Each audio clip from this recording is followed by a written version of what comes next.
जय श्री कृष्ण दोस्तों। आज की अपनी इस वीडियो में हम आप लोगों के लिए पौष मास कथा अध्याय 19 लेकर आए हैं। पौष मास का महा भगवान श्री कृष्ण को अत्यंत प्रिय है। इस मास में किए गए सभी शुभ कर्मों का फल कई गुना बढ़कर मिलता है। चलिए अब हम कथा की ओर चलते हैं। श्री सूत जी बोले, हे तपस्वियों, इस प्रकार कहते हुए श्री नारायण को मुनि श्रेष्ठ नारद मुनि ने मधुर वचनों से प्रसन्न करके कहा, हे ब्रह्मांड तपोनिधे, सुदेव ब्राह्मण को प्रसन्न विष्णु भगवान ने क्या उत्तर दिया, सो हे तपोनिधे हमसे कहिए। श्री नारायण बोले, इस प्रकार महात्मा सुदेव ब्राह्मण ने विष्णु भगवान से कहा। भक्त वत्सल विष्णु भगवान ने मधुर वचनों द्वारा सुदेव ब्राह्मण को प्रसन्न करके कहा।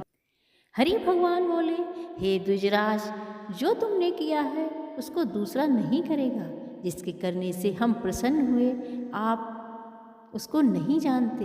यह हमारा प्रिय पुरुषोत्तम मास गया है। स्त्री के सहित शोक में मग्न तुमने जो उस पुरुषोत्तम मास की सेवा की, हे तपोनिधे, इस पुरुषोत्तम मास में जो एक भी दिन उपवास करता है, हे द्विजोत्तम, वह मनुष्य अनंत पापों को भस्म कर विमान में बैठकर वैकुंठ लोक को जाता है। सो तुमको 1 महीना बिना भोजन किए बीत गया और असमय में मेघ के आने से प्रतिदिन प्रातः मध्याह्न सायं तीनों काल में स्नान भी अनायास ही हो गया।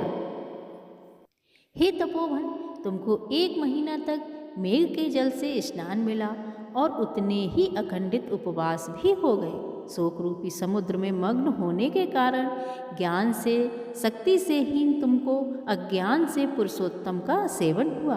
तुम्हारे इस साधन का तौल कौन कर सकता है। तराजू के एक पलड़े में वेद के कहे हुए जितने साधन हैं उन सबको रखकर और दूसरी तरफ पुरुषोत्तम को रखकर देवताओं के सामने ब्रह्मा ने तोलन किया और सब हल्के हो गए। पुरुषोत्तम भारी हो गया। इसलिए भूमि के रहने वाले लोगों से पुरुषोत्तम का पूजन किया जाता है। हे तपोधन, यद्यपि पुरुषोत्तम मास सर्वत्र है, फिर भी इस पृथ्वी लोक में पूजन करने से फल देने वाला कहा है। इससे हे वत्स, इस समय आप सब तरह से धन्य हैं, क्योंकि आपने इस पुरुषोत्तम मास में उग्र तथा परम दारुण तप को किया है।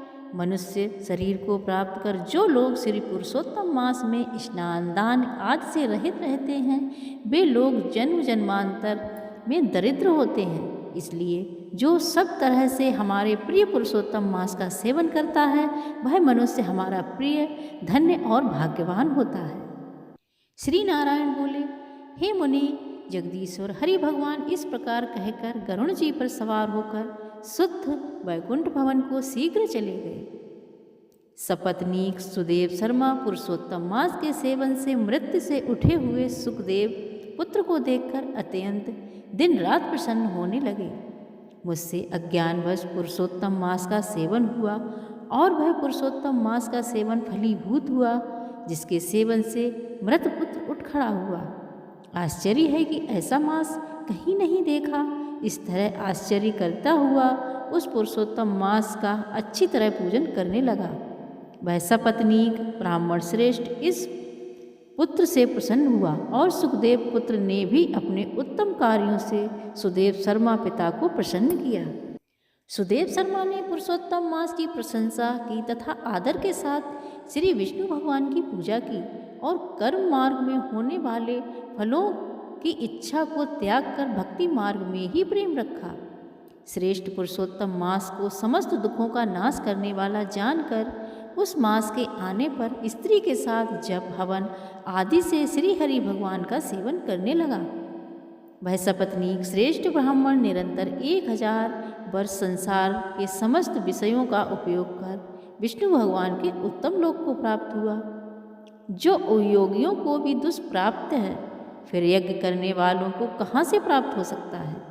जहाँ जाकर भगवान विष्णु के सन्निकट वास करते हुए शोक के भागी नहीं होते, वहाँ पर होने वाले सुखों को भोग कर गौतमी तथा सुदेव शर्मा दोनों स्त्री पुरुष इस पृथ्वी पे आए। वही तुम सुदेव शर्मा इस समय दृढ़धनवा नाम से प्रसिद्ध पृथ्वी के राजा हुए। पुरुषोत्तम नाम के सेवन से समस्त सिद्धियों के भोक्ता हुए। हे राजन, यह आपकी पूर्व जन्म की पति देवता पटरा गौतमी ही पटरानी है। हे भूपाल, जो आपने मुझसे पूछा था सो सब मैंने कहा। और सुख पक्षी तो पूर्व जन्म में जो पुत्र सुखदेव नाम से प्रसिद्ध थे और हरि भगवान ने जिनको जिलाया था, वह 12,000 वर्ष तक आयु भोगकर बैकुंठ को गए। वहाँ वन के तालाब के समीप वट वृक्ष पर बैठकर पूर्व जन्म के पिता तुमको आए हुए देखकर मेरे हितों के उपदेश दे करने वाले प्रत्यक्ष मेरे दैवत विषय रूपी सर्व से दूषित संसार सागर में मग्न इस प्रकार पिता को देखकर वह अत्यंत कृपा से युक्त वह सुख पक्षी विचार करने लगा कि यदि मैं इस राजा को ज्ञान का उपदेश नहीं करता हूँ तो मेरा बंधन होता है। जो पुत्र अपने पिता के पुन्नाम नरक से रक्षा करता है वही पुत्र है। आज मेरा यह श्रुति का अर्थ का ज्ञान भी वृथा हो जाएगा, इसलिए अपने पूर्व जन्म को पिता का उपकार करूँगा। हे राजन दृढ़धनवा, इस तरह निश्चय करके वह सुख पक्षी वचन बोला। हे पाप रहित राजन, जो आपने मुझसे पूछा सो सब मैंने कहा। अब इसके बाद पाप नाशनी सरयू नदी को जाऊँगा। श्री नारायण बोले। इस प्रकार बहुत समय तक उस प्रसिद्ध यशस्वी राजा दृढ़धनवा के पूर्व जन्म का चरित्र कहकर जाते हुए वाल्मीकि मुनि की प्रार्थना सुनकर असंख्य पुण्यवान राजाओं का राजा वाल्मीकि मुनि को नमस्कार करता हुआ कुछ बोला। दोस्तों, कथा अध्याय 19 यहीं पर समाप्त होता है। इससे आगे की कथा हम अपनी अगली वीडियो में सुनेंगे। अगर आपको ये कहानी अच्छी लगी है तो हमारे चैनल को लाइक और सब्सक्राइब अवश्य करें। जय श्री कृष्ण, जय श्री हरि विष्णु।